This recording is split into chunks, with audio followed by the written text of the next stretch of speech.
Turn-based RPGs f***ing suck. Wait. Let me explain. Random encounters. What, you need more? I've played my fair share of video games, most of which were RPGs, but if there's one thing I learned to absolutely despise seeing in any one of them, it's unnecessary padding that serves no other purpose than to unapologetically waste a player's time. SMT4, Final Fantasy VII, Earthbound, Undertale, Bravely Default, Pokemon. These are all games I've played and thoroughly enjoyed to varying extents, but there's a major issue they all have in common. See if you can spot it. Let's take SMT4 for example. 43 hours of gameplay, at least 2 of those are dedicated to battle start animations.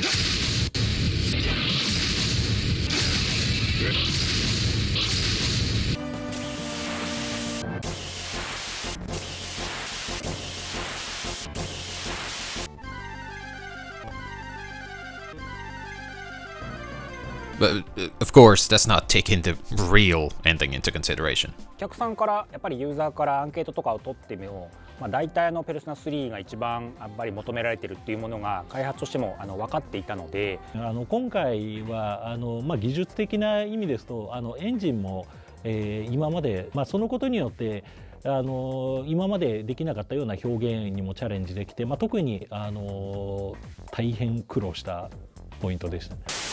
Even in games that deliver a unique, fun twist on the random encounter or turn-based combat formulas, you never really want to repeat the same encounters ad nauseum every 10 steps you take. It's an issue that has plagued the RPG genre ever since Final Fantasy I decided to take a page out of the D&D rulebook back in 1987. RPG players have been conditioned ever since to expect repetition and grindfests, which to me is a big enough red flag to make even Xi Jinping instinctually raise his hand in salute.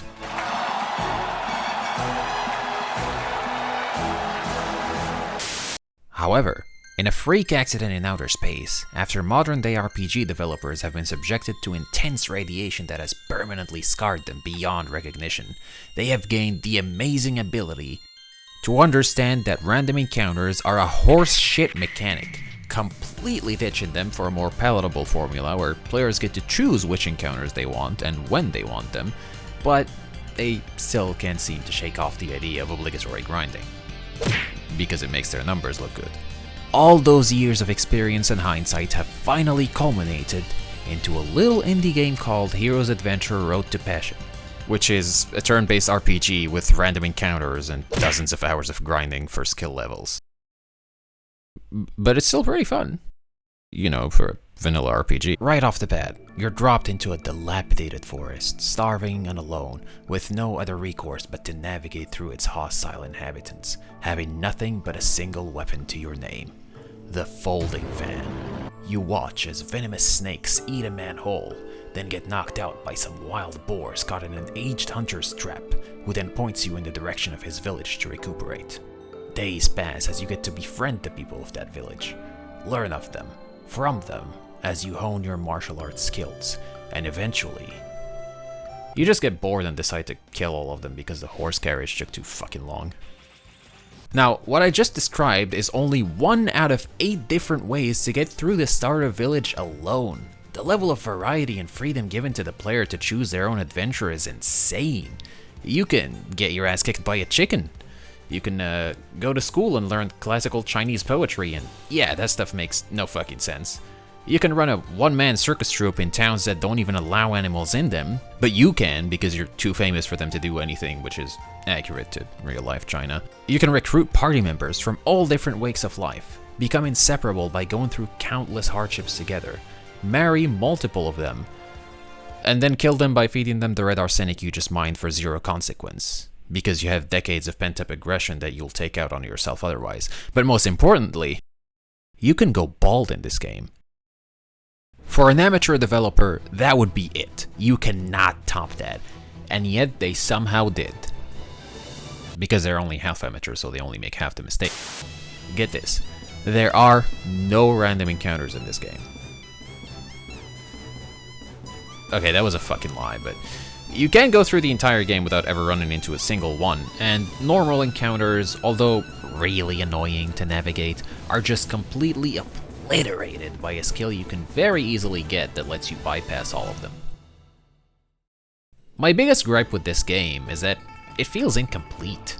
Playing through 80% of its main story campaign, whether it's the way you're meant to play it or whatever dumpster fire progression I ended up going through, it all ties together pretty seamlessly.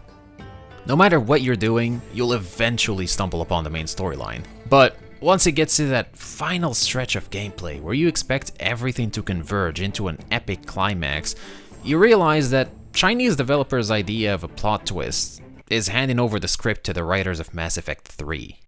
I happen to enjoy story-driven games quite a bit, even though it's impossible to take a lot of them seriously at all.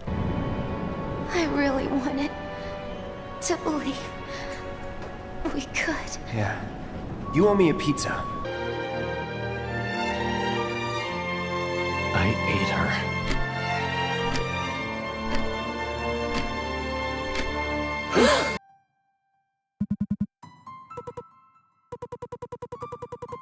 With Hero's Adventure, its story elements do lean heavily into contrived wuxia tropes or references most of the time. You know, whether it's the drunken fistmaster that's going to die of liver failure in 3 days, the nameless old man who's probably a martial arts master that was betrayed by his best friend, or the prodigy with the sword that also has a disease that only the main character can cure. That shit's pretty good. I fucking love that cheesy wuxia writing. But unfortunately, the closing chapter of this game just feels unfinished, which is, ironically, also a wuxia trope. From my understanding, there will be no more updates coming to fix that last stretch of gameplay as the developers' focus switched to bonus content and paid DLC. Hero's Adventure Road to Passion is a charming game with a lot to love and a lot of passion put into it. Get it? But its flaws, although few in number, are big enough to keep it from reaching its full potential. There are still some translation hiccups here and there, but if you can look past that, you'll find one of the most ambitious titles released recently. Yee ass haircut.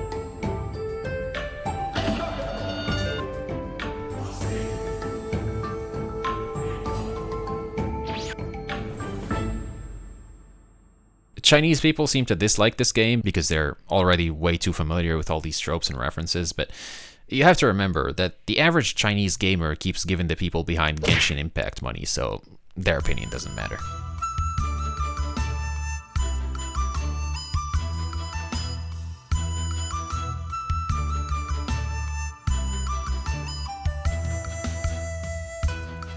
The turn-based combat really fucking sucks though.